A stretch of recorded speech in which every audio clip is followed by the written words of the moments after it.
नमस्ते सबैलाई। आज हामी बनाउन गइरहेका छौँ फ्राइड राइस। फ्राइड राइसको लागि तेल लिने, चप जिन्जर गार्लिक लिने, चप जिन्जर गार्लिकलाई मजाले भुन्ने, त्यसपछि गएर फाइन चप अनियन लिने, अनियनलाई पनि मजाले चलाउँदै पकाउँदै गर्ने।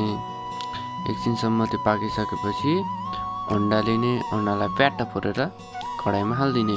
कडाईमा हालिदिइसकेपछि त्यसलाई पनि एकछिनसम्म चलाउने र पकाउने। र तपाईँले के खान चाहनुहुन्छ सब्जीहरूमा मसिनो गरी काटेको बिन्स अनि मटर अनि गाजर सबै एकैचोटि हालिदिने। हालिदिइसकेपछि त्यसलाई एकछिनसम्म पकाउने, चलाउने, पकाउने गर्ने।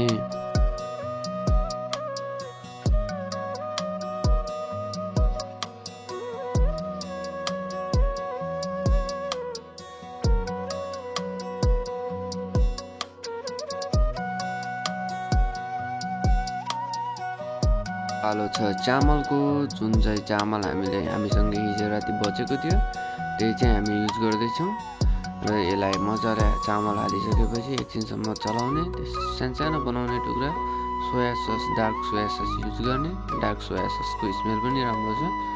र भिनेगर पनि युज गर्ने 1 चम्चा जति। मजाले चलाउने र त्यसमा जान्छ अब नुन हाल्न नबिर्सिने। नुन नहालेबाट त फेरि टेस्टै आउँदैन। नुन र मरिचको पाउडर पनि हालिदिने र एकछिनसम्म त्यसलाई फेरि चलाउने। लास्टमा त्यसको लागि रेड चिल्ली सस र अजिनामोटो हालिदिने र एकछिनसम्म चलाइराख्ने। हल्का तातो भइसकेपछि ग्यास बन्द गरिदिने, गम खाने। धन्यवाद।